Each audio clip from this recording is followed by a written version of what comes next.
Are you concerned about all this corruption being misgendered as conspiracies? Well, don't you worry. Sit back, relax, and join in the conversation as we talk with today's guest. Welcome to another LSB Film Productions podcast with your host, Chris Brooks.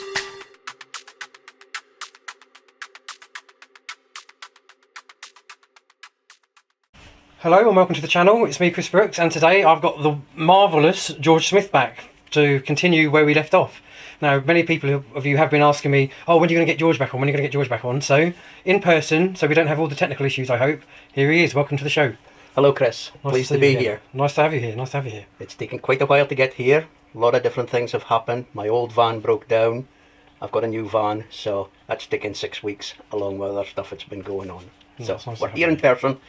We're going to continue from where we left off, although there is a few pieces I'd like to speak about beforehand that we didn't share in the first podcast. So, pleased for everyone that tuned in. Thank you. In 1998, I was getting a lot of fun poked at me because of the UFO subject and seeing these UFOs and people are making fun of me.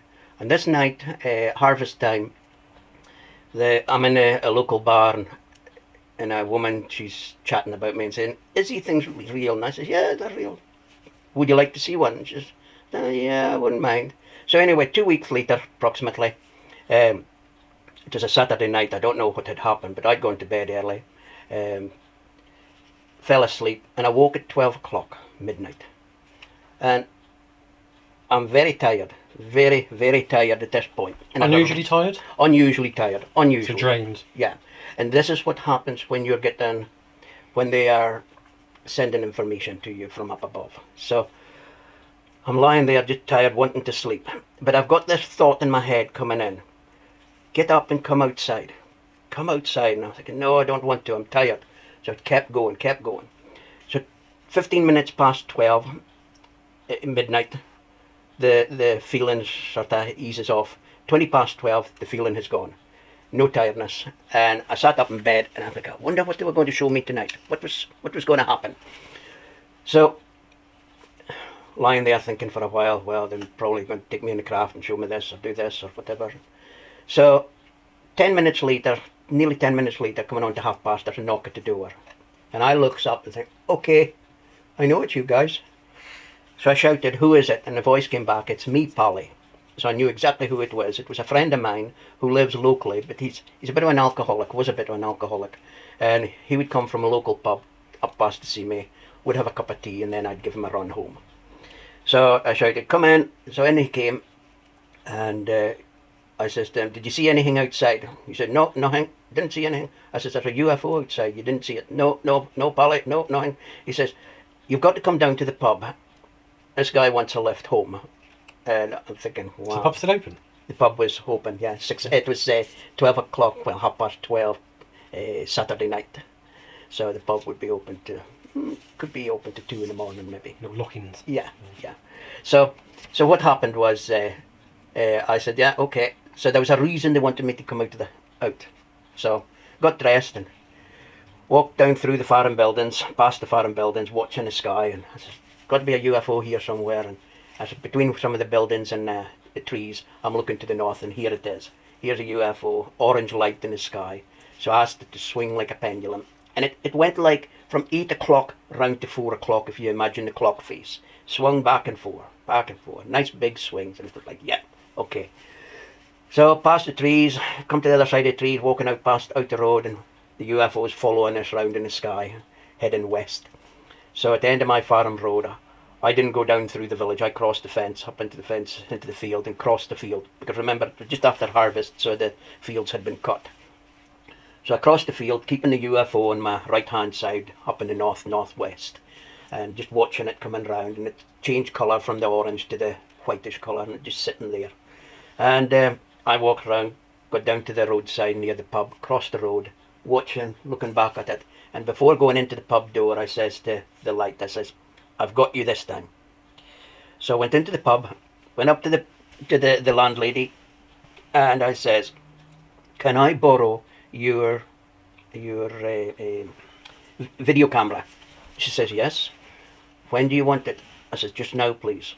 or a UFO outside, and she dropped her mouth and she says, "Oh, my daughter was here on Thursday night, and she's gone away with the camera." And I looks up and think, "You even organised the video camera to be removed? Wow!" This is how their ability to see the future, and they can move things around. So they'll think, right, he's going to be in this position, he's going to want a camera, we need to make sure that camera is not available for him at that time. How long ago was this? This was 1998. Right, okay, so phone cameras weren't like they are now. No. Okay. No. I didn't have internet back then. So anyway, I says to the lady, I says, "Do you want to see it? It's outside just now." And she says, "Well, okay." But the person I'd come down to the pub to take home, to drive them home, was the man and his girlfriend. The girlfriend was a bit obnoxious, not the nicest woman in my view. She's not in the same frequency. She's aggressive and arrogant and would start an argument with a cup of tea. So she's standing behind us, listening to what I'm saying, and she says, "I am coming." But I hadn't invited her out to see the UFO.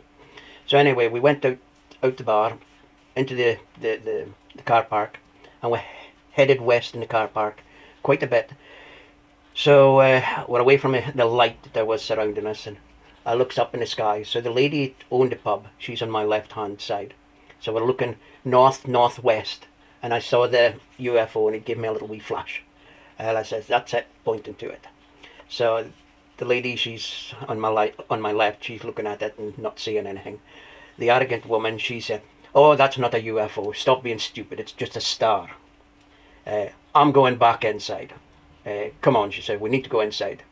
So I then turned to the lady on my left and said, "Just watch what's away to happen." So the woman on my right, the arrogant woman, had now left our company and she's heading back to the pub. And as she's going back to the pub, the light in the sky has now moved around the sky a little. And I says to the nice woman, I says, "Do you see it moving?" And she said, "No." I said, "Look at the two stars above it. Look how they're creating a straight line. They're in a straight line now." And then she said, "Oh." And with this, the light, the UFO, had now crossed the sky to be in northeast of our position, which was over the village of Inch. From our perspective, that's where it looked to be, but it was quite a bit So was it further moving north. relatively slowly? It looked to be moving slowly, but in the distance it had travelled, it was very fast for the distance we think it had travelled. So it sat there for a while. It's a little bit bigger than it was in the sky earlier. And then suddenly, it seemed to be right over my farm. And I could hear a little wee hum. Then I saw a little wee red light underneath it. And then the hum got louder, and then it shot off, heading east from our position, nearly over a hill called Benahi, heading the Aberdeen area, direction. But it's going straight up with 35 degree of an angle going up. And so it started away from a standing still spot. It's about 100 feet off the ground from our perspective. And it's moved, I would say its starting speed was 100 miles an hour. And by the time 3 seconds had passed, it had left a strip of light and then flashed out. So in the speed... So it almost looked like a shooting star. Like a shooting star. Yes, you've said it. Like a shooting star. And it wasn't a shooting star. That wasn't a shooting Right, star. okay, just asking the questions that people are going to want answered. But some people, if they had seen it, they would have said it was a shooting star. So, in the time of this 3 seconds, this craft of half a mile in size, all round, right the way around, so it's half a mile whichever way you look at it, but it was flattish. This craft had gone from a standing still stop, hovering in the air 100 feet off the ground, to disappearing out in space. And the reason it disappeared was because it was going faster than the speed of light at 189,282 miles per second, approximately. You can quote me, if you look on the internet, you'll get the right figures. Supposedly the right figures. Nothing's really right, but anyway. So that is one of the crafts that came. Now, after it had gone, we turned and we're walking back towards the pub. And the woman, the nice woman says, oh, she says, I don't know what I'm going to tell the people. And I'm thinking, that's good, I don't have to say anything. Not my job, because I've had all this stick from different people all this years. So I'm thinking, thank goodness I haven't any more to do here. And the door opened and the aggressive woman came out, the arrogant woman came out. And she says, you see, I told you it was just a star. And the nice woman says, that was no star. And then the arrogant woman says, where's it gone? Where's it gone? The nice woman says, it's gone over and that disappeared out in that direction. And I presume she was pointing in the direction it had gone. So by this time I'm over at the door, went into the bar and waited. So they came in a short while later. I then took this arrogant woman and her partner home. Not a word was mentioned about the night, not a thing. Dropped them off.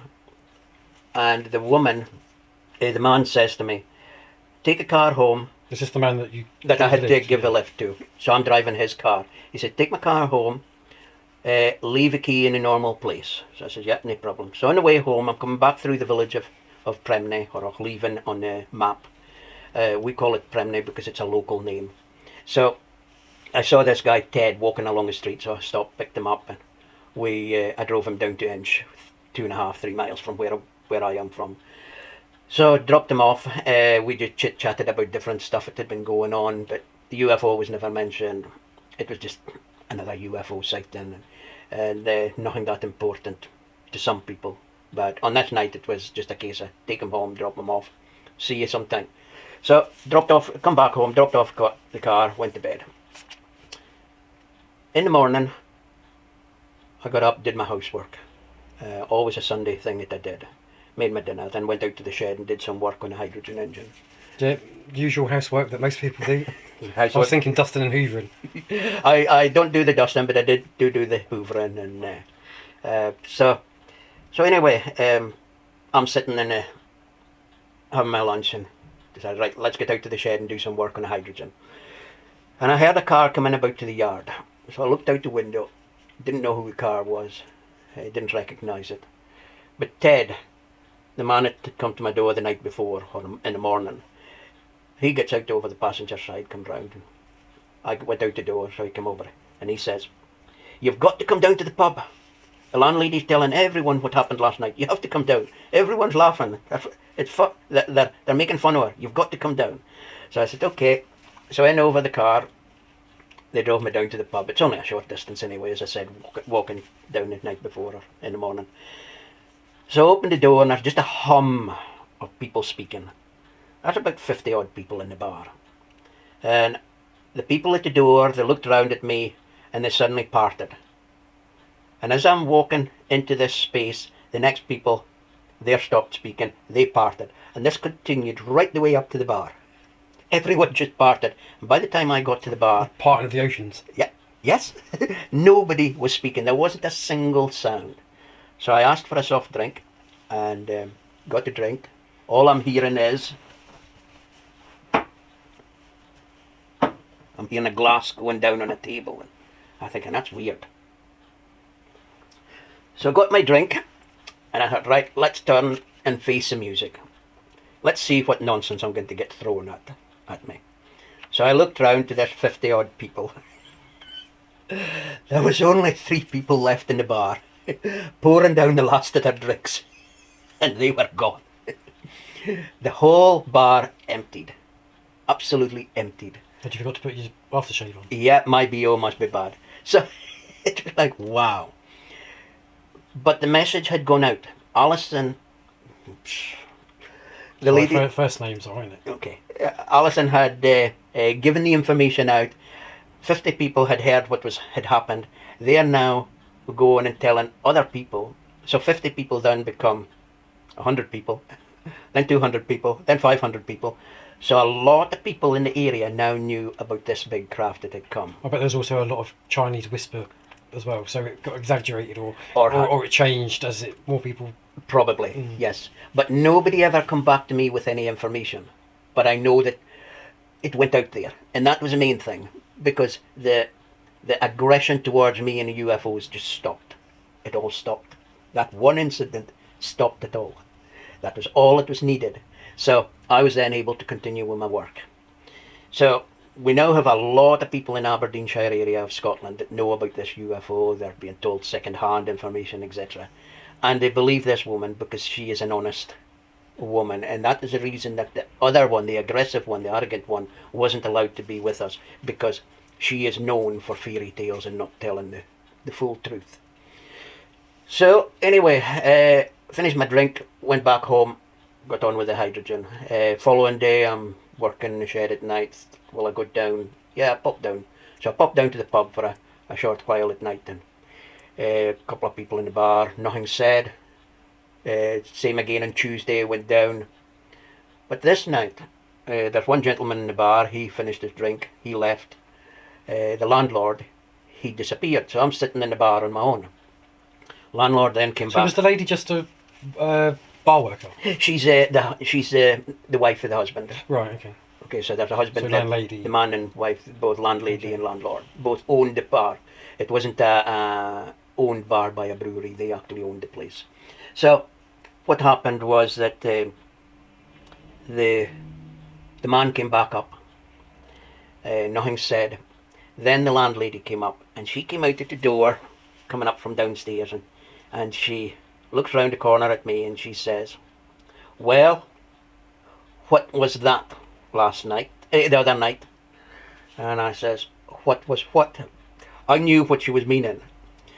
So I says, what are you speaking about? She said, "You know perfectly well. Saturday night. What was that thing?" Don't you play coy with me? "I don't know. What happened?" "You know." Nothing. I says, "Tell me." So she started to tell me what she had seen, what happened. So on the 5th time of asking her to go through it, this is what she told me. This is what she shared. Everything is the same up until the light has crossed the sky and it's over an inch. And it's sitting there. That is all the same. What she then says is, suddenly this craft appeared over the village of Lochleven. It was huge, she said. Then she says, the next I remember was saying, "What is that? What is that?" And you saying, "It's okay, it's only me." But she says, just before I said, "What is that?" a blue light came out from underneath the craft and hit the ground. And a beam of light. Yeah. And as she says, "What is that?" You said, "It's okay, it's only me." So I then says to the lady, I says, "Where were you at this point?" "Oh," she says, "I was at the top end of the car, but..." And that was all she got said. She says, "No," she says, "we were down here, we were in the field where the gate is, across the road. How did we get there?" And I smiled at her. And she says, "Oh no, don't tell me I've been on that thing." And I've never heard anything since then. So her view was she saw the craft underneath her. When I saw the craft come in, it was over my farm. So I was taken on to the craft before she was taken on, but I was put back down after Alison had been put back down. But the job that Alison had to do was, she had to tell the people, the local people in the pub, what she saw on that Sunday morning. They would call it Saturday night, Sunday morning. She had to tell people what she saw. And the message went out. But the Air Force also got to hear about it as well. But the Air Force were watching UFOs come to my farm nightly. And because everything's done in telepathy, they don't know what's being said. Because sometimes I'll be picked up, taken up on a small craft, then we go into the bigger craft. And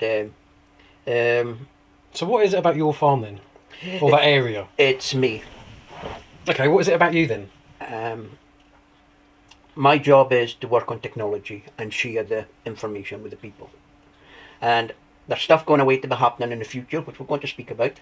Will we do it in this podcast? Will we do it in the next one? I'm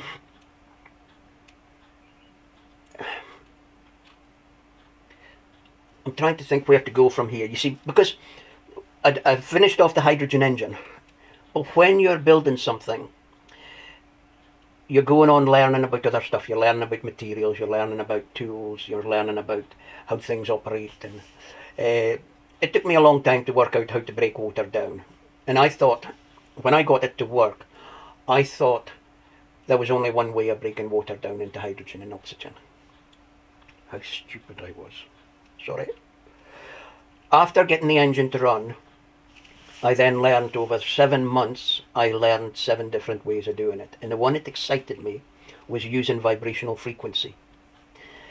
And using vibrational frequency, you only use about 5 amps of power to break water down because you're vibrating it so it falls apart.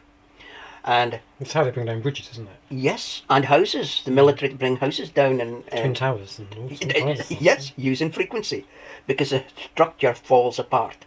So it's knowing what frequency everything's at. It's like you can cure the Cancer. You said it. Yeah. Well, there's loads of videos on it. Yeah, you can cure cancer, cure the common cold using frequency. This is what the Rife machines are. That's right. Yes, yes. So everything can be done using frequency. It's something that's not being spoken or learned enough, but it's all going to come to the forefront because the cabal, they want to keep this information hidden from the people. So anyway, I learned 7 different ways of working at breaking down water. But my job then was to move on to other technologies. And in 2007, I'm taken on to the craft and showing this anti-gravity device. But before I'd been taken on, I'd met with John Cyril. And 10 days I'd met with him every day in London. And who is John Cyril? John Cyril is a man who built an anti-gravity device way back at the end of the Second World War. Okay. And he got it running. It shot off a table and hit the ceiling. So he thought, right, let's sort this out. I'm going to make it stay on the table.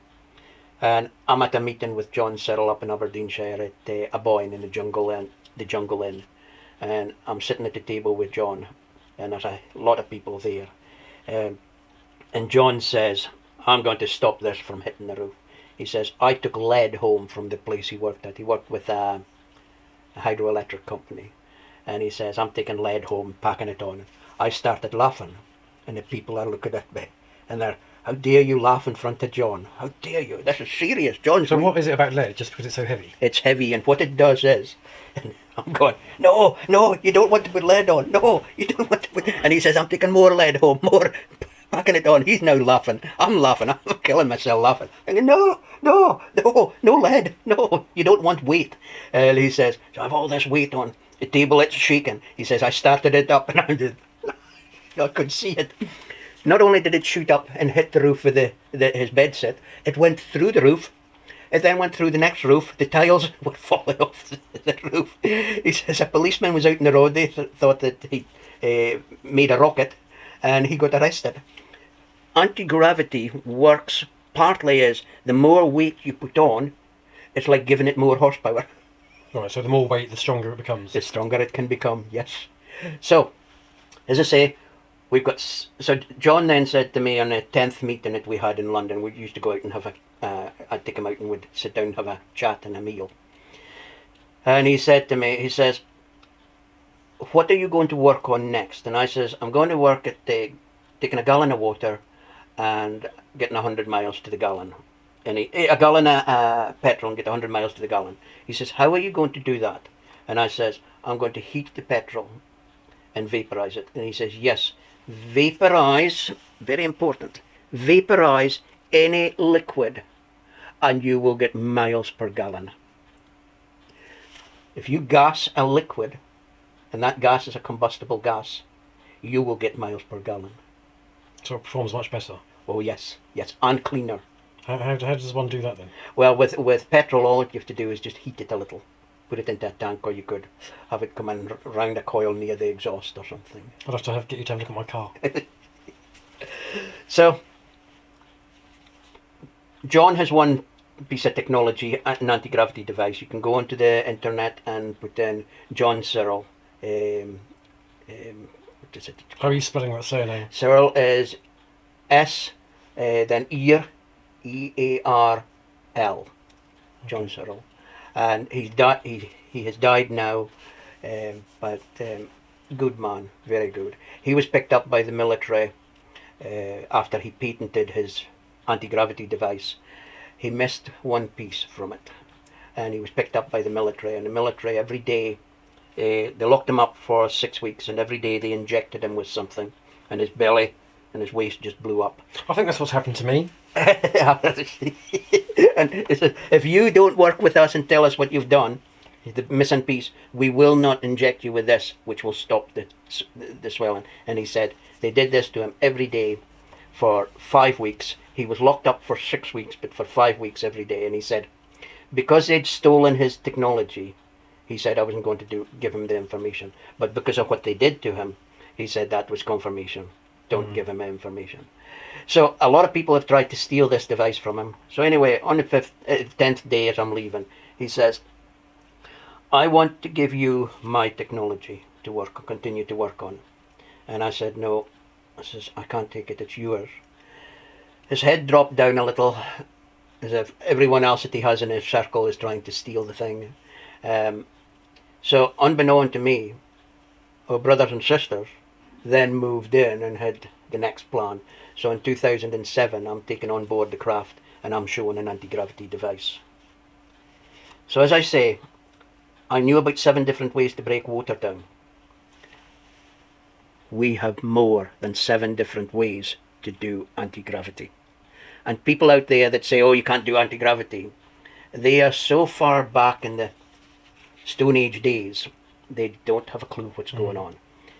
We've got anti-gravity devices here on planet Earth, and we can make some amazing technology. So we're in negotiations. Well, the negotiations have been done, and we're waiting for the end of the cabal. So I then start work on building the hydrogen engine. We're going to do a Model T Ford custom, potentially with a hydrogen V8 engine, and using frequency to make the hydrogen for running the Model T Ford custom. When do you think the end of the cabal is going to happen? I thought it was going to be when the Rothschilds went down, but the Rothschilds, Jacob Rothschild's still around. It was still around till early this year, and he committed suicide because he realised he could not win.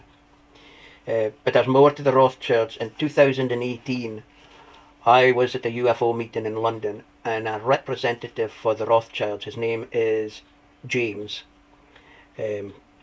Just James? Just James. I don't know what his last name is, but he stays at Pusey.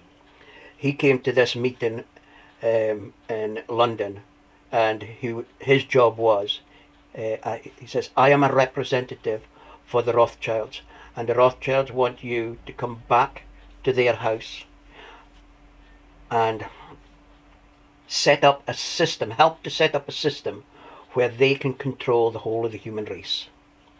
And I'm looking at the people at the table with me, thinking, I hope you're all paying attention to what's being said, and they're just sitting there with their mouths wide open.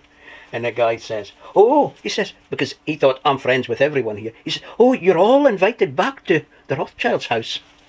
And this is at Hush. Did you go? No.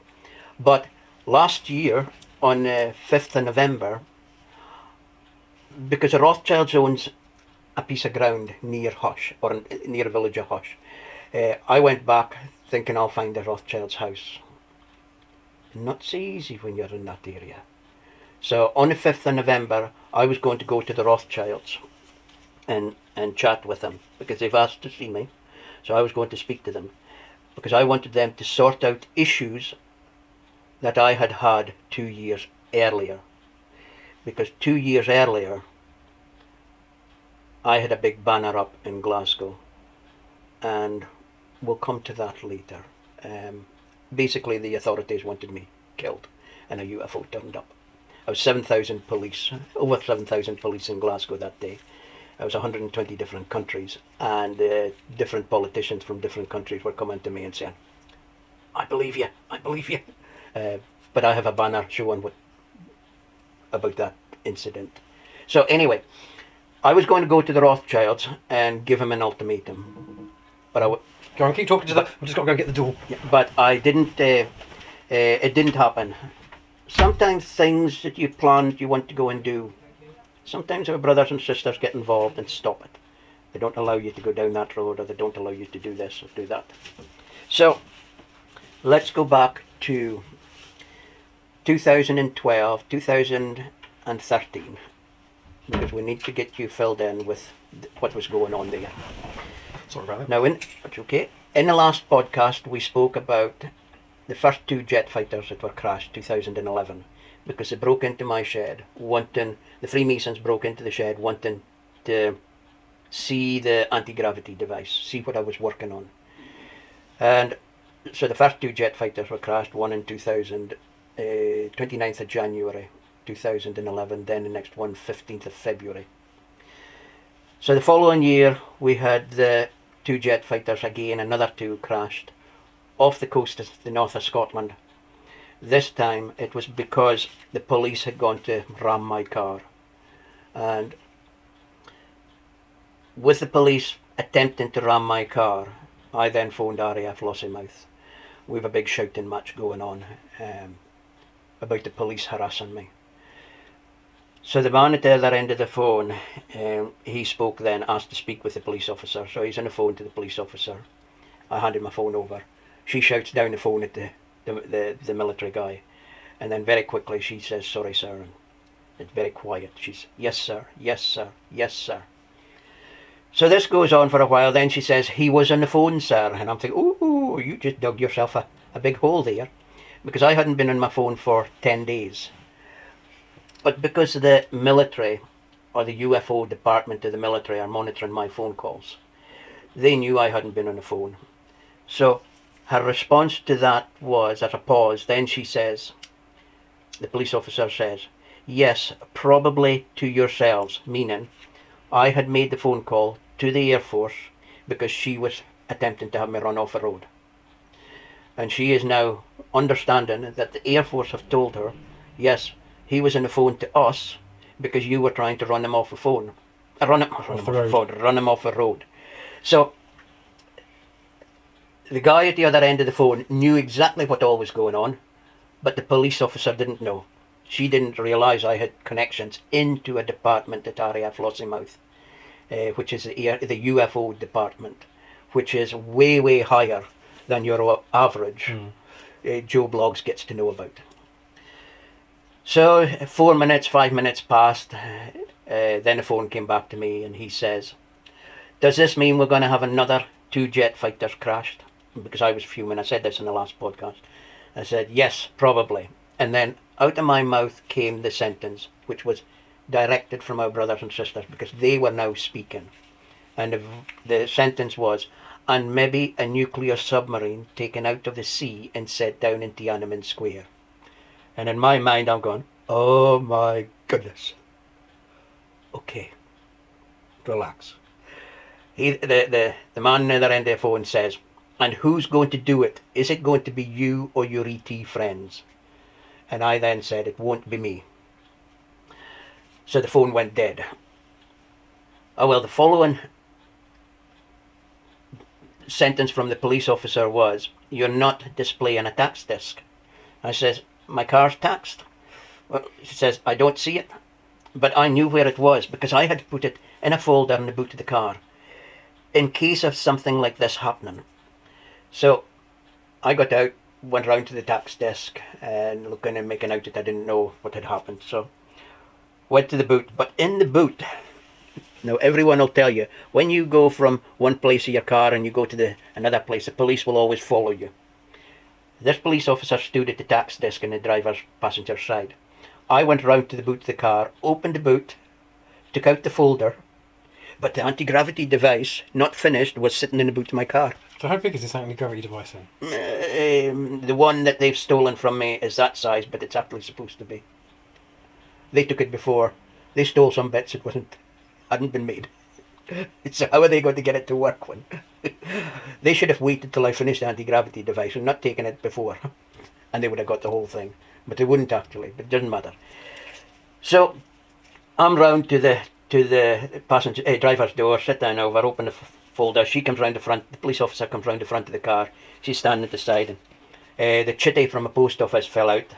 She says, oh, there's your chitty. So I picks it up, looks at it, handed it to her, going through some other pieces in the folder, and the driving license fell out. The tax disc, sorry, fell out. So when that fell out, she said, oh, look, there's your tax disc. So I picks it up, looks at it, tears off the perforated edge, leans over and pushes it into the tax disc holder. And she says, have a nice day. Now, I hadn't stopped for blue lights. I had called her all the effing lying, drug dealing, thieving, child molesting things under the sun. They could have thrown the book at me, but she has been told to back off. So I held on my way, and by the time I got to the house at Inverurie I was going to, the man in the house had now been informed that I had been stopped by the police.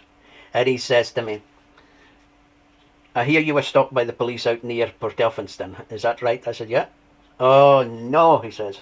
And he was in the military. He said, please don't tell me. Is there going to be another? Is there more jet fighters going to be crashed? I said, yeah. Anders says, a nuclear submarine may be taken out to the sea and set down in Tiananmen Square. And he said, whoa, whoa. A nuclear submarine owned by who? The British. So I even know the price of a nuclear submarine. 330 billion. Really, that much? Yeah. And Tony Blair made an emergency meeting with the Chinese Prime Minister, telling him and saying, and we would like you to have water, enough water to pump through the reactor to keep it cool, or you're going to have a nuclear explosion, and we would like our nuclear submarine back intact, please. So are you saying nuclear weapons actually exist? Because there's a big theory that says that nuclear bombs are just... It's a threat, but it's an empty threat. Because nobody would really... It could be an empty threat. It could be. But I was taken to the Chernobyl, to the nuclear power station there. Not actually into the power station, but I was taken there to see the destruction of nuclear. And it could be an empty threat, but that actually keeps the population frightened. Because the population thinking, oh, well, these nuclear, is there not? Because you look at these nuclear videos where bombs have gone off, and everything gets blown up and is destroyed. Apart from the camera. Yeah, that's right. Apart from the camera filming it, that's perfectly fine. Yeah, that's right. And the person, well, maybe. I don't know. I really don't know. So they have an issue with this. So anyway, following day, I got up and went to see a friend of mine, tell him what had happened the following day. Went to this house, and it takes 20 minutes for a police car to go from Inverurie out to where I live. So I'm in the house chatting with the man for a short while, and there's a knock on the door, and he says, oh, that'll be the police for you. And I said, no, stop it. No. So sure enough, it was the police, and they had a folder, an A4 sheet of a folder, and it was approximately that depth, with little wee writing on it. And this writing, the policeman says, you say you are going to take a nuclear submarine out of the sea and set it down in Tiananmen Square. And I'm looking at him, and I started banging the table with my finger. I said, that's not what it says. I said, it says, and I read the exact words I'd said. Oh, yeah, oh, yes, that's right. Yes, that's what it says. But I saw my file, and it was about that depth. And this was back in 2012. And it was done in little writing, very little writing. So they have quite a file on me. And so anyway, short while later, they left. They wanted to see inside my shed. That was mainly what they wanted. So the police left. I went to see a friend of mine, told him what had happened, and he says, oh my goodness, he says, nay, another.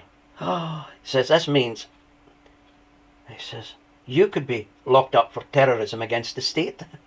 No, that's not going to happen. So, a few weeks pass, time passes, and then our 2 jet fighters crashed. 3 pilots are missing. They find one. This is off the coast of north of Scotland. So they find one pilot. Eventually they find the other 3 pilots. They're dead. But the Freemasons, when they do a hit, they use 3 people. Because 3 is their number, isn't it? 3 is their number. So you'll notice 3's popping up in this a few times. So 3 pilots were killed. So that was a message to the Freemasons. This was a hit. And the Air Force knew, Tony Blair knew, they all knew, the governments knew. Clive Solly, who's a member of the House of Lords, he knows. He is petrified. So anyway, I continue with my work. Then a friend, acquaintance, will we say. She called herself a friend, but she kept wanting me to speak with the police at Inverurie. She says, they're nice people. The police are nice people. And I'm saying, no, they're not. They're not trustworthy. You're Masonic, yeah? Any police officer that drives a police car is a Freemason. They're not allowed to drive a police car unless they're a Freemason, I understand. But someone in the chat will probably correct me on that, and I'm happy to be corrected. So, this lady came to see me, and she says, do you know the pilot that survived has been flown from Rigmore Hospital in Inverness to Aberdeen to Forester Hill? And the ward was emptied, and he is in the ward on his own with armed military guards on the door 24 hours a day in a hospital in Aberdeen. It's like, what? And she says, are they frightened that you have him killed? And I go, what? She says, are they frightened that you have the pilot that's in the hospital killed? I said, no. She says, then what is it? I said, they're frightened that the media go in there and ask the pilot what happened out in the sea that day, or what happened that the 2 jet fighters crashed into the sea that day. And then she said, oh, now I understand. I'm thinking, how stupid can you be? It's like, wow. So anyway, this woman was having to feed information back to the police because the police couldn't understand it, because they are not getting any answers. All they know is they are implicated at Inverurie because they were the ones that threatened to have my car rammed. And they were the ones that started all this mess. So I'm round past a friend of mine, a local friend in the village, near the village, and he says, I have something to tell you. He said, Tony Blair had just made an emergency meeting to meet with the Chinese Prime Minister. Do you know anything about that? I get a telepathic message come through, and it's oh yes. Tony Blair has to go to the Chinese Prime Minister and tell him, we would like our £330 billion nuclear submarine back intact, please, and you need to have enough water to pump through the nuclear reactor to keep it cool and to help to get it back to the water. So, we've now got the British and the Chinese and the Navy all involved in this little scenario that the police at Inverurie started. So it goes from a little police incident car chasing me or harassing me to suddenly the Chinese involved in a nuclear submarine. It's like, how on earth can all this be possible? So there is more information on the submarine. We can't divulge that in the meantime, but it might come to light later on. So everything's going fairly quiet for me. I'm leading a reasonably quiet life. Towards the end of November, I'm going to get some work done on the anti-gravity device. So I'm going to go and get a CNN machine to make a part for me. This is now? This was November in 2012. Right, okay, sorry. So I go to this guy. He's told what he has to say on the phone when it's going to be set up. But he messes up in a big way. So I go down to Inverurie to see him. And that's probably the chief of police is sitting in Inverurie, eyeballing me. He sees me coming and he's eyeballing me, and I'm thinking, oh my goodness, I'll watch him tonight. So I got to the house, fell out on the guy because he says, bring your device when you come down to see me tonight. He should not be allowed to say a sentence like that because he's not involved. But he's given the information to the police, he's given it to everyone that the device is going to be in my car. I now have police out on the road waiting for me because they think the device is going to be in my car. So I fell out with a guy and left. And I've never been involved with him again. He's out of my life completely. On the way out, coming through Inverurie, the chief of police is parked again in an area watching me. And then he shoots off in one direction. I go in a different direction, come out onto the main road, Aberdeen-Inverness main road. And he's sitting just at the end of this junction, waiting. And when he sees me coming up to the junction, he shoots off. Oh, no, not again. So I took a detour, a little wee side road, so I'm up a side road. And the police car then stops along the road because there's a bridge near Pitcaple that the old road used to go round. And the police tried to set me up at this bridge one night. They're sitting there with no lights on in the dark. It just highly illegal what they did, but this is the sort of stuff they do with me. And then they tried to, there's a police car in front of me and one behind me, and then they tried to get me to drive faster than 40 mile an hour through where the traffic, where the lights are, street lights are. Because if you go faster than 40 mile an hour where street lights are, you can be done for speeding. So with two police cars, and there were one right up my tail, probably not much more than 2 feet behind me. And the other one was well ahead, but they'd moved up to 50 miles an hour, or tried to get me to go to 50. So again, just police harassment that you would get. So after this incident with the chief of police, I then decided time to put up a banner. So I wrote a big banner for the end of my road, which I tended to do quite a lot. So this banner was basically having a real go at the police and the Freemasons, and I said, how many police, Freemasons, judges, members of parliament are going to be arrested and disappear? And disappear or disappeared? I just said disappear, but didn't really understand what I was saying. It was just get them out of my way. Where, I don't know. I wasn't thinking about that. It wasn't an interest. I was just wanting rid of the police and get rid of them all. Because in 2007, when I'd been taken on the craft one time, a little ET's walking past the bed, the operating table, and I kicked my foot out. And it looks around and says, you know not to do that, all telepathically. And when I mentioned the police, the whole craft shuddered, because that is like putting off a bomb. That is how negative the police are. They are extremely low vibrational, horrendously nasty bunch of people who are, because of the information I now know, they are going away for a very, very, very, very long time, and their loved ones. And the police will say, but my loved ones have done nothing wrong. I said, they've lived off your immoral earnings. And you see the tears running down the police faces. So anyway, I had this banner to put up. So between December and New Year 2012, I am then told by the guy at the local pub who was working with the Freemasons, it was owned by the Freemasons at this point, what they'd done was, he says, tell George I would be very worried for his health and safety.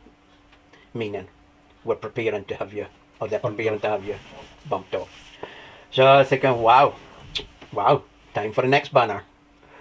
So the next one went up. You sound like my mate Zach, who I think he's taken it down now because the council made him, but he lives in a rented bungalow, and he had this huge 7 or 8 foot board up with all the stuff going on in the council saying, yes, do you know about this? And yes, sounds very similar. Good. It's the only way to get the information out, because the media is controlled by them. They get a D notice slapped on this stuff.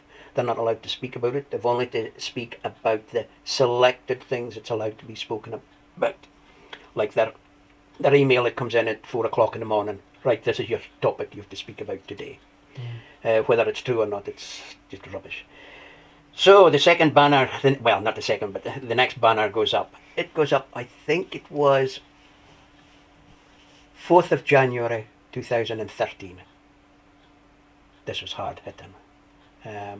I spoke to them about attempted to have me killed, and then there was a guy, MI5 guy, that was found in a locked cupboard, hung in a locked cupboard in London. And I put up, did you plan to have me found hung with a note saying I'd committed suicide? I wasn't messing around with him. So that went up on the 4th of January 2013. So on the 6th of January 2013, which was a Sunday, at 8 o'clock, 8:30 I went to bed. And at 9 o'clock I'm feeling a horrible energy. And then lights appear. There's a car coming up my road. Parks in my yard. And the energy, you could just cut it, and it was so negative. It's like, wow, this is bad. So the car just sat there for a while. And then it left. An hour later, at 10 o'clock, 2 cars came in about. Again, feeling the energy, really negative. This time, the people got out over, and there was blue lights being flashed around, bluish white. And they're at the windows, and they're banging in the windows with metal objects, something metal.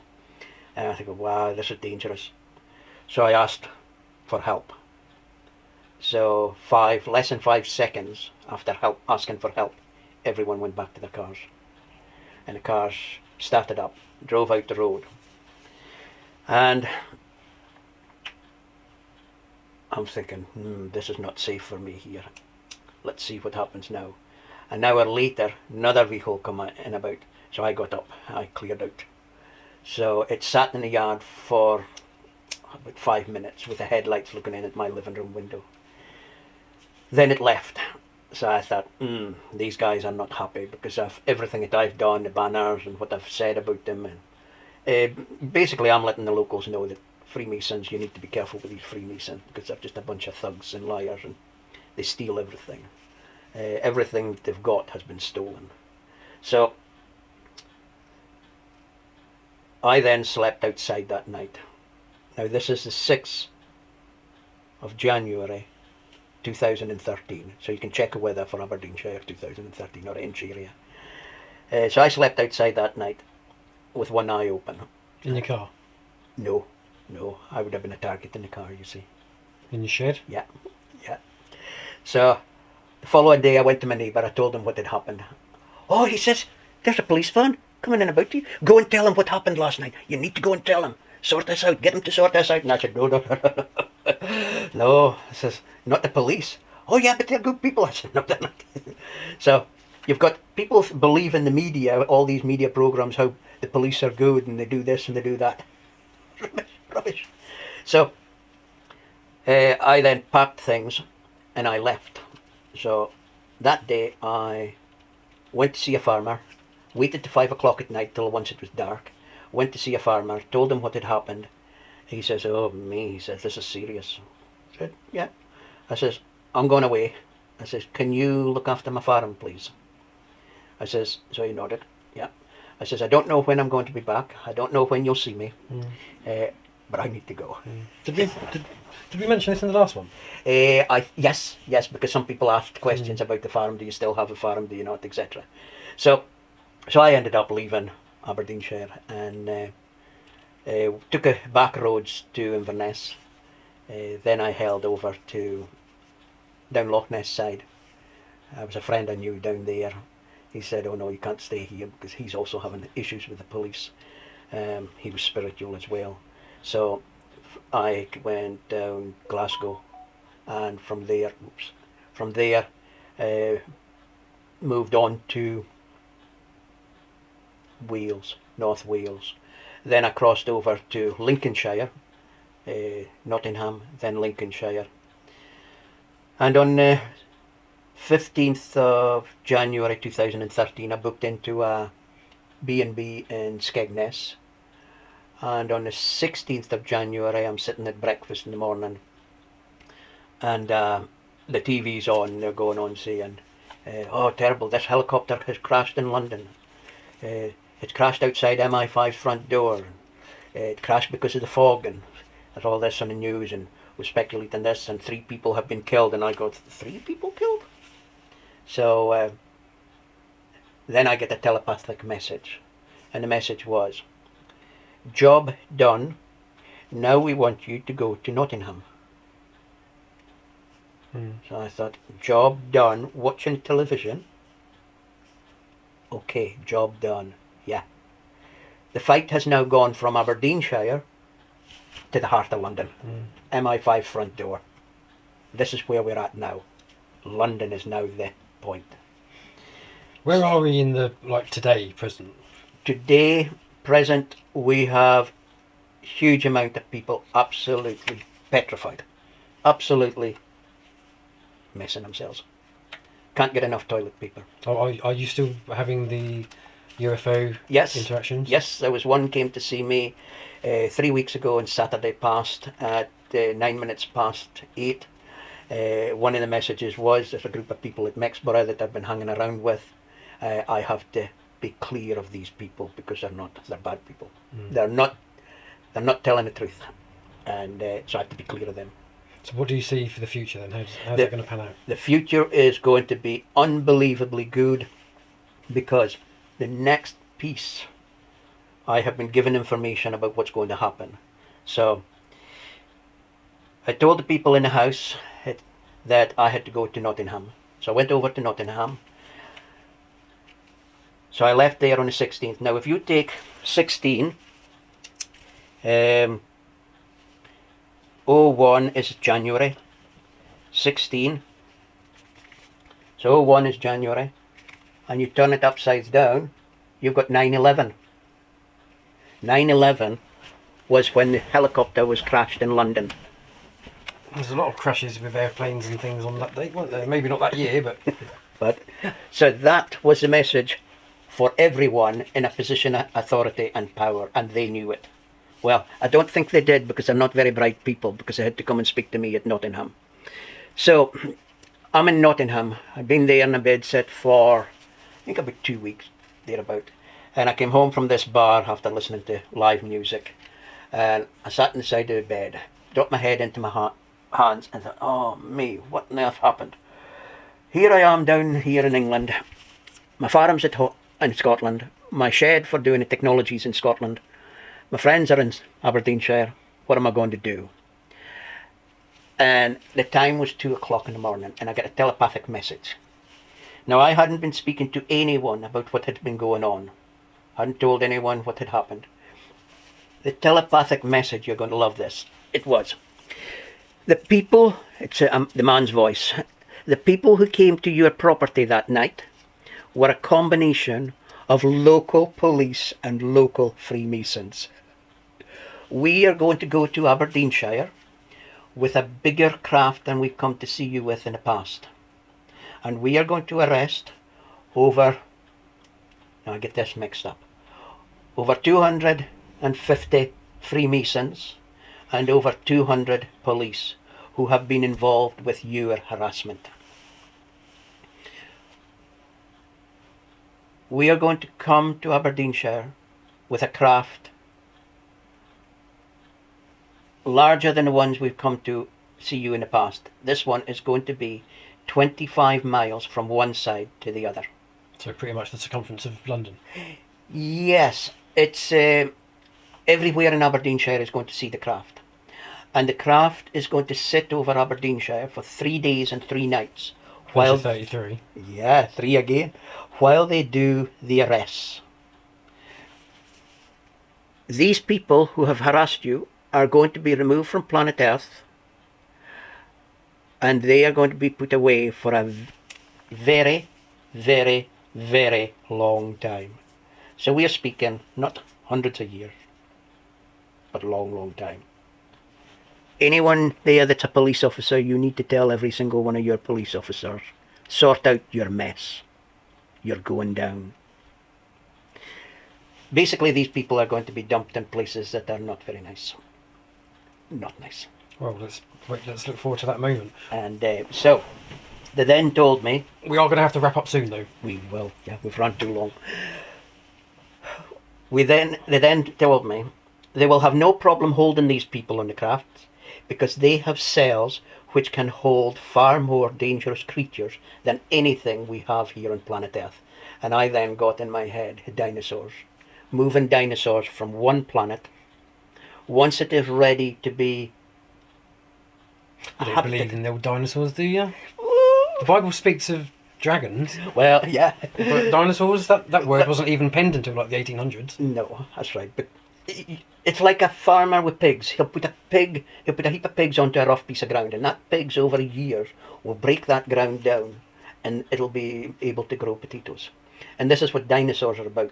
You know, you can put dinosaurs onto a planet that's not habitable for us littler human beings and insects, etc. But you can have big rough creatures like that breaking up everything, and you know, because we've got planets that are very, very young planets with no life on them, and they've got to be made habitable. So you're not going to put humans on there. Well, you could put police on there, of like course. oxygen and stuff. Yeah, yeah. So these big beasts, they can help to break down the planet and break it down to a more livable area for humans and even Stone Age primitive humans to go on to. So my understanding when they said far more dangerous creatures, that was a thought I got. It was they can move dinosaurs and huge creatures, dangerous creatures in these crafts from one planet to another. So they said, we'll have no problem holding these people, as in police, Freemasons, members of parliament, bankers, you know, all these thugs that have done no good for the population of planet Earth. So, is life going to be good? Is things going to be good? Very, very good. Yeah, yeah. When was it going to happen? After July of 2013, August 2013, they told me on the 15th of July, they said there was 7.2 billion people on planet Earth. But they had decided they were not going to clean up planet Earth now because the cabal hated losing money and losing power. So they've decided they're waiting for the cleanup and let these people see what it's like to not have money. And this is what's happening just now. Their money is being taken from them. Their access to money is being taken from them. Their access to power, their control system is being taken from them. The council, I was told, a friend of mine told me, a member of the council had told her at the weekend here that they have been told they're going to have to work from home because there's no money to pay for fuel. And that's in the Banff Keith area of the council in north of Scotland. I also was told that by another friend who's helping me just now that the police are selling off cars because they don't have money, and they're selling off some of their cars so to try and raise money. So the system is crumbling, but it's crumbling from inside, and the media don't want you to know that. But very, very soon it'll just go pop, and the people won't be there. But this big craft coming to Aberdeenshire, I think it's not the only one. I think there will be a craft come to every county in the world, and it'll all be done on the same 3 days. So be ready. So it's almost like the return of Christ coming down to clear up the... That is it. That is it. Yeah. This is spiritual. Now, a lot of people in the church, they are following Satan, but they think they're following God. I agree. But it's Satan, and you know that by their actions. You know, 100%. Well, I am looking forward to those 3 days. That's for sure. And I think that's probably a good place to wrap this up on a nice positive note. Okay. So thank you very much for coming over and chatting. Thank you. I'm sure we'll chat again. Will do. And I hope you guys have enjoyed this as well. But until next time, it's a goodbye from me and it's a goodbye from him. And all the best. Take care. Bye. Bye.